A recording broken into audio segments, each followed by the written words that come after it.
আসসালামু আলাইকুম ওয়া রাহমাতুল্লাহ। সুপ্রিয় আলোর পথের দর্শক মণ্ডলী, আশা করি মহান আল্লাহ রব্বুল আলামিনের অশেষ মেহেরবানি ও দয়ায় আপনারা সবাই ভালো আছেন। প্রিয় দর্শক, ধনী বানানোর মালিক একমাত্র আল্লাহ।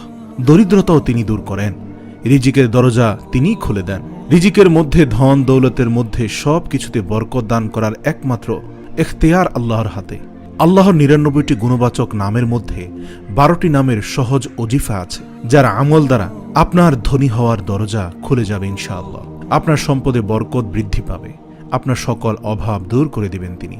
আল্লাহ আপনাকে আত্মনির্ভরশীল করে দিবেন, আপনাকে অন্য কারো মুখাপেক্ষিতা হতে রক্ষা করবেন।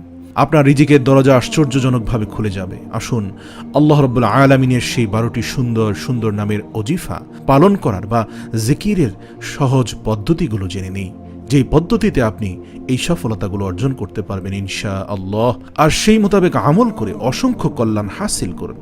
মনে রাখবেন, রাসূলুল্লাহ সাল্লাল্লাহু আলাইহি সাল্লাম ইরশাদ করেছেন, যা মিশকাত শরীফের ২২৮৮ নম্বর হাদিসে রয়েছে যে আল্লাহ সুবহানাহু ওয়া তাআলার ৯৯টি নাম রয়েছে। যে ব্যক্তি এগুলোকে মুখস্থ করবে সে জান্নাতে প্রবেশ করবে। এই নামগুলো পড়ে দোয়া করলেও দোয়া কবুল হয়ে যায়। আল্লাহ তাআলার গুণবাচক নামগুলো স্বয়ং একটি দোয়া। এগুলো মুখস্থ করলে মানুষ জান্নাতের উপযুক্ত হয়, তবে শর্ত হলো এমন কোনো গুনাহে লিপ্ত হওয়া যাবে না যে গুনাহের শাস্তিস্বরূপ জাহান্নাম ওয়াজিব হয়ে পড়ে। সুতরাং কবিরা গুনাহ থেকে বেঁচে থেকে যদি আপনি এই গুণবাচক নামগুলোর আমল সমূহ করতে থাকেন, তাহলে অবশ্যই আপনি কল্যাণ লাভ করবেন, আপনি উপকৃত হবেন। দুনিয়া আখিরাত উভয় জাহানে আপনার কল্যাণের দরজা খুলে যাবে। সেই ৯৯টি নাম থেকে আমরা বেছে বেছে ১২টি নামের ওজিফা আপনাদের সামনে উপস্থাপন করতে যাচ্ছি। যে গুণবাচক নামগুলো মানুষের অভাব অনটন দূর করে, মানুষের পরনির্ভরশীলতা দূর করে, আত্মনির্ভরশীল হতে আল্লাহ রাব্বুল আলামিন তাকে সাহায্য করেন। এই নামের বরকতে যখনই সে দোয়া করবে, আল্লাহ তাকে স্বয়ং সম্পূর্ণ করবেন।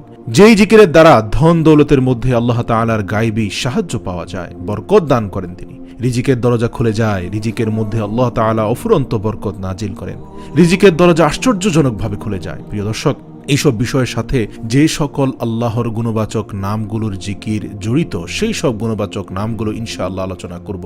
আশা করি আপনারা মনোযোগ সহকারে শেষ পর্যন্ত শুনবেন এবং সে মোতাবেক আমল করে আপনারা উপকার হাসিল করবেন ইনশাআল্লাহ। প্রথম গুণবাচক নামটি হলো আল মালিকু। আল মালিকু শব্দের অর্থ হলো প্রকৃত বাদশাহ। যে ব্যক্তি প্রত্যেক দিন ফজরের নামাজের পরে ইয়া মালিকু এইভাবে বেশি বেশি করে জিকির করবে, আল্লাহ তাআলা তাকে ধনী করে দিবেন ইনশাআল্লাহ। দ্বিতীয় গুণবাচক নামটি হলো আল আজিজু। আল আজিজু শব্দের অর্থ হলো প্রবল পরাক্রমশালী। যে ব্যক্তি ৪০ দিনে ৪০ বার করে এই নামটি পড়বে, আল্লাহ রাব্বুল আলামিন তাকে আত্মনির্ভরশীল বানিয়ে দেবেন। আর যে ব্যক্তি ফজরের নামাজের পর ৪১ বার এই নামটি পড়বে, ইনশাআল্লাহ সে কারো মুখাপেক্ষী থাকবে না এবং সে সম্মানিত হবে। এরপরের গুণবাচক নামটি হলো আল ওয়াহ্হাব। আল ওয়াহ্হাব শব্দের অর্থ হলো সব কিছু দানকারী। যে ব্যক্তি অভাব অনটনে দিন কাটায়, সে যদি অধিক মাত্রায় এই নামটি পড়ে বা লিখে নিজের কাছে রাখে, চাষ্ট নামাজের শেষে সিজদায় গিয়ে ৪০ বার এই নামটি পড়ে, তাহলে আল্লাহ তাআলা তাকে অভাব অনটন থেকে আশ্চর্যজনকভাবে নিষ্কৃতি দিবেন। যদি কোনো বিশেষ সমস্যা এসে পড়ে, তাহলে ঘর অথবা মসজিদের বারান্দায় ৩টি সিজদা করে হাত উঠাবে এবং ১০০ বার এই নামটি পড়বে, ইনশাআল্লাহ সমস্যার সমাধান হয়ে যাবে। এরপর হলো আর রাজ্জাক। আর রাজ্জাক শব্দের অর্থ হলো মহান রিজিক দাতা। যে ব্যক্তি ফজরের নামাজের পূর্বে নিজের বাড়ির ৪ কোণে ১০ বার করে এই নাম পড়ে ফুঁক দিবে, আল্লাহ তাআলা তার জন্য রিজিকের দরজা খুলে দিবেন। রোগ ব্যাধি ও দরিদ্রতা তার গৃহে কখনোই আসবে না। ডান কোণ থেকে শুরু করবেন এবং চেহারা কেবলামুখী রাখবেন। এরপরের জিকির হলো আল বাসিতু। আল বাসিতু অর্থ হলো রিজিক সম্প্রসারণকারী। যে ব্যক্তি চাষ্ট নামাজের পর আসমানের দিকে তাকিয়ে হাত উঠিয়ে প্রত্যেক দিন ১০ বার এই নাম পাঠ করবে, আল বাসিতু, প্রয়োজনের সাথে সাথে বাংলা অর্থটি উচ্চারণ করবে, হে রিজিক সম্প্রসারণকারী।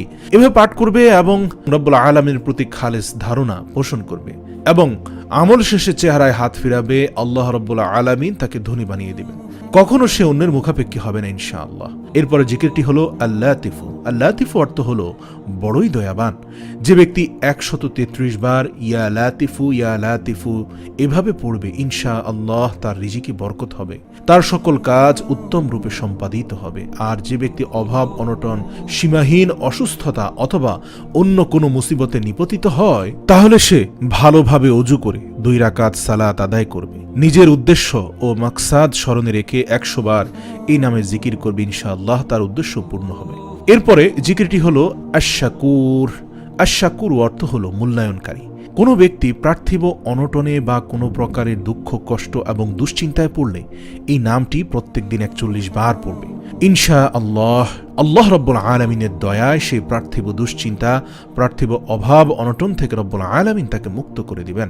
এরপরে ওজিফাটি হলো আল ওয়াসিউ। আল ওয়াসিউ এই নামটির অর্থ হলো সর্বব্যাপী। যে ব্যক্তি বেশি বেশি ইয়া ওয়াসিউ ইয়া ওয়াসিউ ইয়া ওয়াসিউ পড়বে, আল্লাহ রব্বুল আলামিন তাকে জাহিরি বাতিনি অর্থাৎ প্রকাশ্য ও অপ্রকাশ্য উভয় ধরনের আত্মনির্ভরশীলতা দান করবেন, পরমুখাপেক্ষিতা থেকে রক্ষা করবেন। সুবহানাল্লাহ। তারপরের ওজিফাটি হলো আস-সামাদু। আস-সামাদু অর্থ হলো যিনি কারো মুখাপেক্ষী নন, যা সূরা ইখলাসে আমরা পড়ে থাকি, কুল হুয়াল্লাহু আহাদ আল্লাহুস সামাদ।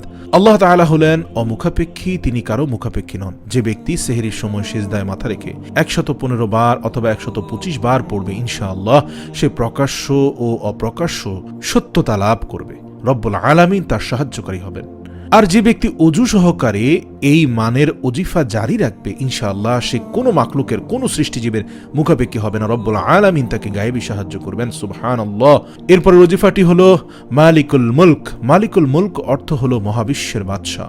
যে ব্যক্তি ইয়া মালিকাল মুলক ইয়া মালিকাল মুলক এভাবে সব সময় উঠতে বসতে পড়তে থাকবে, আল্লাহ তাআলা তাকে ধনী বানাবেন এবং অমুখাপেক্ষী করে দিবেন। এরপরের ওজিফাটি হলো আল গানিয়্যু। আল গানিয়্যু অর্থ হলো বড় অভাবমুক্ত ও বেপরোয়া। আল্লাহ তাআলার কোনো অভাব নেই, তিনি অভাবমুক্ত। আল্লাহ তাআলার একটা গুণবাচক নাম হলো আল গানিয়্যু। যে ব্যক্তি প্রত্যেকদিন 70 বার ইয়া গানিয়্যু পড়বে, আল্লাহ তাআলা তার ধন সম্পদে বরকত দান করবেন, সে কারো মুখাপেক্ষী হবে না। এবং কোন ব্যক্তি প্রকাশ্য অপ্রকাশ্য রোগে অথবা মুসিবতে আক্রান্ত হলে প্রত্যেক অঙ্গে বা শরীরে ইয়া গানিয়্যু পড়ে ফুঁক দিবে, ইনশাআল্লাহ রব্বুল আলামিনের দয়া সে আরোগ্য লাভ করবে, ইনশাআল্লাহ। এরপর ওজিফাটি হলো আল মুগনি। আল মুগনি এর অর্থ হলো অভাবমুক্ত ও ধনী করার মালিক। আমরা তো সবাই ধন দৌলতের জন্য পাগল, তো ধনী করার মালিক তো একমাত্র আল্লাহ। তো সেই ধনী হওয়ার জন্য আল্লাহ তাআলার একটা গুণবাচক নাম হলো আল মুগনি। যে ব্যক্তি শুরুতে এবং শেষে 11 বার দুরূদ শরীফ পড়ে, অর্থাৎ এই জিকিরটি করার শুরুতে 11 বার দুরূদ শরীফ, শেষে 11 বার দুরূদ শরীফ পড়বে এবং এই নামের ওজিফাটি অর্থাৎ আল মুগনি 111 বার পাঠ করবে, আল্লাহ তাআলা তাকে প্রকাশ্য অপ্রকাশ্য ধনাঢ্যতা দান করবেন।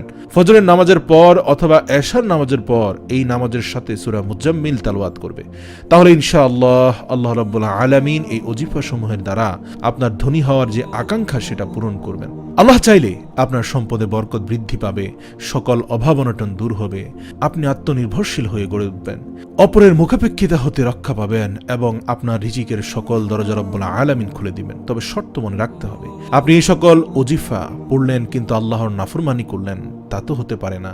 এই সকল ওজিফা পড়লেন, কবিরা গুনাহ করলেন, তা তো হতে পারে না। আল্লাহ রাব্বুল আলামিন যে সমস্ত হুকুম আহকাম, হালাল হারাম এই সমস্ত বিষয়ে যে নির্দেশ দিয়েছেন তা পালন করতে হবে।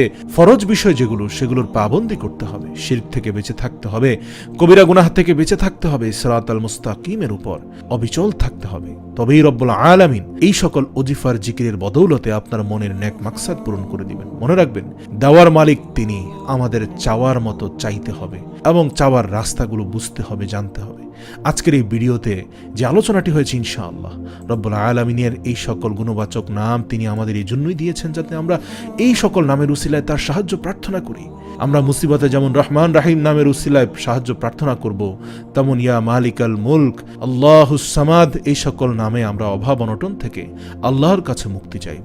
আল্লাহ আমাদের সবার ঈমান ও আখলাককে সহিশুদ্ধ করে সঠিকভাবে বেশি বেশি রব্বুল আলামিনের ইসমে আজমের জিকির করার তৌফিক দান করুক এবং মনের সকল আশা পূরণ করে দিক। আমিন।